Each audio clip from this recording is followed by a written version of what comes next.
नमस्कार दोस्तों, जय जोहार, जय छत्तीसगढ़। आप सभी का स्वागत है भेंट मुलाकात न्यूज़ चैनल पे। आज हमारे साथ डॉक्टर राकेश कुमार गुप्ता जी है, जो कि इनका हॉस्पिटल है हमारे पंडरी के बस स्टैंड के सामने। आइए जानते हैं, उनसे बातचीत करते हैं। सबसे पहले तो जय जोहार। जय जोहार। सर, आप अपने कार्यों के बारे में बताइए। आप एक ईएनटी स्पेशलिस्ट हैं और आप किस तरह के कार्यों को करते हैं? देखिए, मैं पेशे से कान नाक गला विशेषज्ञ हूँ और मेरा पालन पोषण बर्थ यहीं रायपुर का है। और मैंने 1985 में एमबीबीएस किया यहाँ रायपुर मेडिकल कॉलेज से।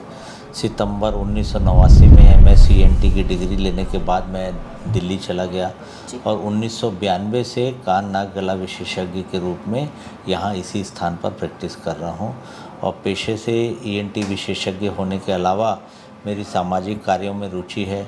मैं सामाजिक कार्य करता हूँ, कांग्रेस विचारधारा का हूँ, कांग्रेस के संगठन में रुचि रखता हूँ और उसमें सक्रिय हूँ। इसके अलावा जो भी सामाजिक सोच के विषय आते हैं जिनमें जन भागीदारी की ज़रूरत होती है, उनमें सक्रिय रहता हूँ। जी, जैसे इन्होंने बताया कि कांग्रेस संगठन में भी जुड़े हुए हैं, और जैसे अभी कुछ दिनों पहले बात चल रही थी कि उत्तर विधानसभा से इनको प्रत्याशी चुनने वाले थे। तो आइए जानते हैं, वो अगर यहाँ से विधायक बनते तो इनका क्या सपना था? देखिए, रायपुर उत्तर एक ऐसी विधानसभा क्षेत्र है जिसमें व्यापारी हैं और बहुत ज़्यादा एजुकेशनल इंस्टीट्यूट हैं। सुविधाओं का ऐसा लगता है कि मुझे विस्तार होने की ज़रूरत थी और बस स्टैंड, रेलवे स्टेशन या फिर बाहर से आने वाले लोग रायपुर उत्तर विधानसभा जाते हैं। और मुझे लगता है कि जो यहाँ पर लोग रहते हैं वो करीब करीब पूरे भारत के चरित्र के लोग हैं, तो काम करने की संभावना इस उत्तर विधानसभा में है। और रायपुर राजधानी है, राजधानी के रूप में आगे भी विकसित हो, 50 साल की दृष्टि को लेके रायपुर उत्तर विधानसभा में विस्तार करने की ज़रूरत है ताकि ये महानगरों की श्रेणी में शामिल हो सके। जी, और सर मैं जानना चाहूँगी कि भूपेश सरकार के ये जो कार्यक्रम है भेंट मुलाकात को आप किस तरह से देखते हैं?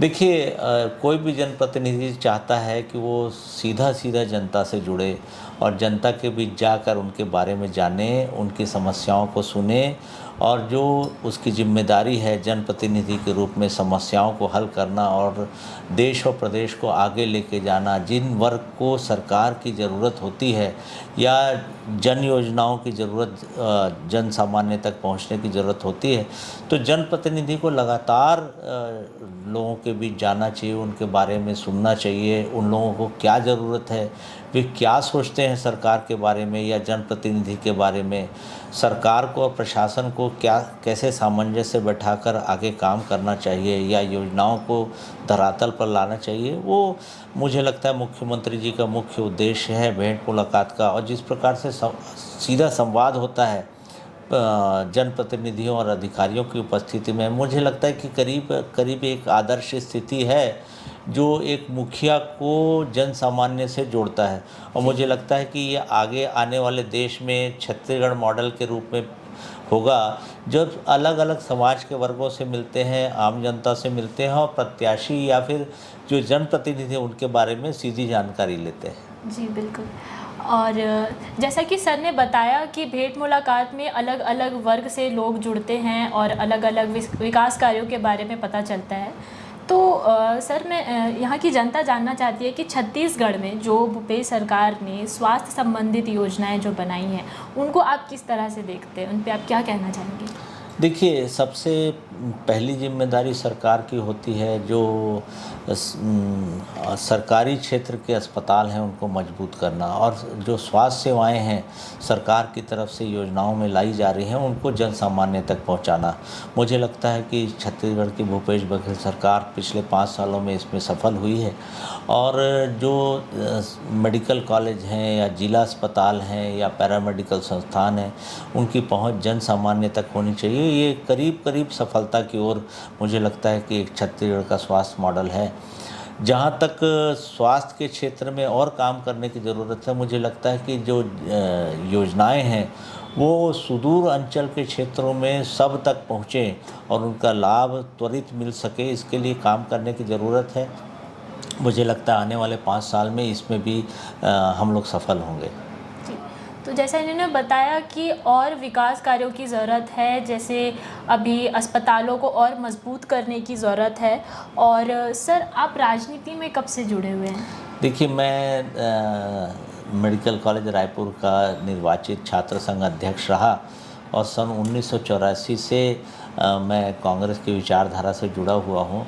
हालांकि मैं बहुत सक्रिय नहीं रहा 1992 के बाद, लेकिन सक्रिय राजनीति में लाने का श्रेय भूपेश बघेल जी को जाता है। उन्होंने जब पीसीसी अध्यक्ष थे, उन्होंने जिस प्रकार कार्यकर्ताओं को जोड़ा और आगे लेके आए, उनमें से एक कार्यकर्ता मैं भी था जो कांग्रेस की विचारधारा में तो था, लेकिन बहुत सक्रिय भूमिका केवल चुनाव के समय होती थी। तो ऐसे बहुत सारे हजारों कार्यकर्ताओं को उन्होंने जोड़ा, जिससे कांग्रेस का संगठन मजबूत हुआ और सरकार में वापस आने में मदद मिली।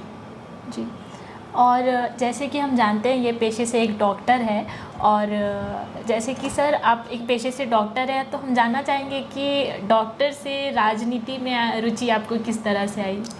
देखिए, आप यदि सामाजिक दायरे में या समाज में कोई परिवर्तन लाना चाहते हैं, तो मुझे लगता है राजनीति एक सबसे सशक्त माध्यम है, जिसमें आप जो सोचते हैं उस संबंध में नीतियां बना सकते हैं, उन नीतियों का क्रियान्वयन कर सकते हैं। और यदि किसी प्रकार की कोई दिक्कत जन सामान्य हो तो वो सीधा सरकार तक पहुंचकर आप उसमें निर्धारण कर सकते हैं, लोगों को राहत पहुंचा सकते हैं।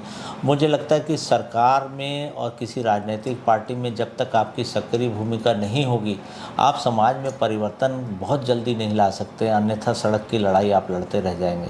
तो बेहतर होगा कि जो युवा लोग हैं या इस प्रकार की जन भागीदारी वाली या सामाजिक सोच रखते हैं लोग, उनको सक्रिय राजनीति में आना चाहिए। समाज में परिवर्तन लाने की दिशा में ये सबसे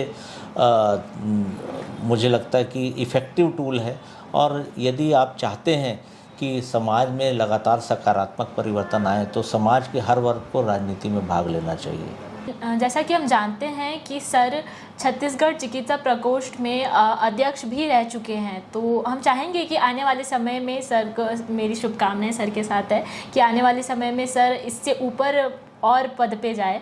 तो आप और किस तरह के विकास कार्यों को देखते हैं? देखिए, मुख्यतः हमारा फोकस क्षेत्र हेल्थ है और स्वास्थ्य के क्षेत्र में हम लोग लगातार कांग्रेस की तरफ से काम कर रहे हैं, अलग अलग संगठनों को साथ में लेके। तो हमें लगता है कि छत्तीसगढ़ में इसके विकास की संभावनाएं बहुत ज़्यादा हैं। यहाँ पर छत्तीसगढ़ को के हेल्थ सेक्टर को टूरिज़्म से जोड़ा जाए, यहाँ ज़्यादा से ज़्यादा लोग इलाज कराने आएँ। यहाँ बहुत अच्छे अस्पताल हैं, गवर्नमेंट के क्षेत्र में और प्राइवेट क्षेत्र में सामंजस्य से काम करें। आसपास के प्रदेशों में इतना विकसित स्वास्थ्य क्षेत्र नहीं है, तो मुझे लगता है कि यहाँ पर विकास की बहुत संभावनाएं हैं स्वास्थ्य के क्षेत्र में। आने वाले 5 साल उसमें फोकस रहेगा, ताकि सभी के लिए स्वास्थ्य का सपना कांग्रेस का पूरा हो सके। जी, तो ये थे डॉक्टर राकेश कुमार गुप्ता जी, जो कि पेशे से डॉक्टर है और राजनीति में भी अपनी रुचि रखते हैं, जिन्होंने बताया कि अगर आप सामाजिक कार्यों में अपना हाथ बटाना चाहते हैं तो सभी को राजनीति में उतरना चाहिए और मदद करनी चाहिए।